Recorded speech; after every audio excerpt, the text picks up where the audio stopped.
Hey you guys, it's your girl Jade and I'm back with another Muse mindset video so you can see what I had to go through in order to get into the mindset where I am today.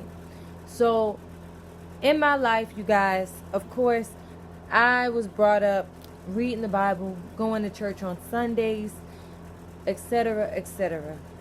Now, a lot of things stuck out to me during this time period in my life. I didn't like how the church that me and my parents went to would separate the children, and I had to go to Bible study, and my parents was in the big part of the church. That stuff was kind of weird to me.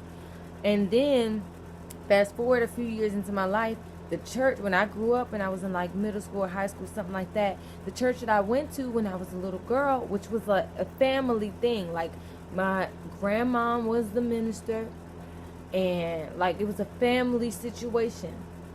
So my relatives and my family were really deep into studying these books. The church, the Christian, my family was Christian, let's just say that. Now the church that I was going to, or that I went to, got struck by lightning at the tippity top and burnt to the ground. And I saw that as a sign that what probably was going on in that church, what probably was not the best in God's eyes. So that's how he punished them, by striking their church with lightning at the top, and it burned to the ground. That's just in my mind. Okay, I seen it on the news. So fast forward, when I was 19, I did get a message to move to Atlanta, and I never been here, and I didn't know nobody, and I never even visited. Where the fuck the message came from? I'm assuming it's from God, because I didn't get this idea from just myself. So fast forward a little bit more, when I got here to Atlanta, I was disconnected from the foundation that I had. Like, as far as with the Bible, I understand the basics of it all is to treat other people how you want to be treated. And I always did that. But when I say I got disconnected, I wasn't listening to any gospel music. I wasn't studying my books like daily like I do now. I removed the word from my life in a sense because I didn't even have a Bible in my house. I didn't even own a Bible. I wasn't thinking about God. Well, I was thinking about God. I still treated people how I wanted to be treated, but it's not like I am now. Like, every action that I take, I refer back to the Most High to make sure it's the correct route to go. Okay, so now I am reconnected, but it wasn't just easy like getting my spiritual vision back.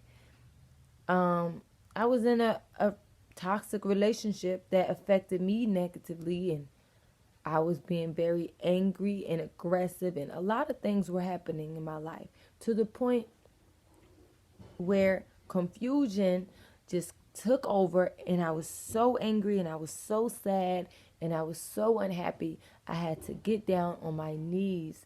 I started crying, and I was in my room in my apartment screaming out to God, please help me. Please take this pain away from me. I don't know what to do. I don't know where to go. When I was in this relationship, like before, I knew about my modeling. Like, I was focused. I knew where I was going with my music, my modeling. I just felt like I was moving in the right direction. After I got in this relationship, my mind was cloudy. I couldn't see where I was going. When I say I can see where I'm going right now, I have clear vision.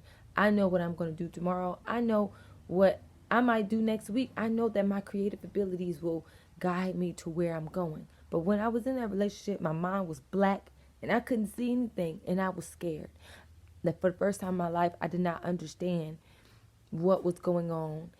I didn't know what I was going to do next. I wasn't getting any creative ideas. So I was scared. I had to call to my Heavenly Father to help me out. And when I did that, He swooped right in, quick, fast, and in a hurry, I started asking for things, and I started finding things. Anybody who knows me knows I find things just on the ground, or I find stuff on the train, and I feel like it's meant for me.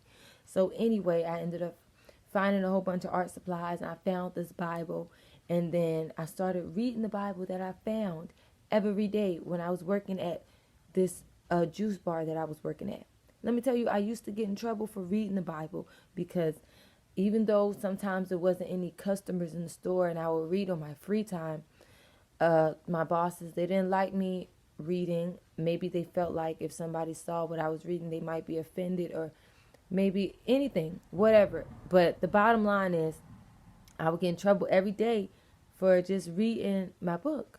So it got to the point in my mind where I'm like, why is it that I'm getting in trouble for reading when I don't have any work that needs to be done?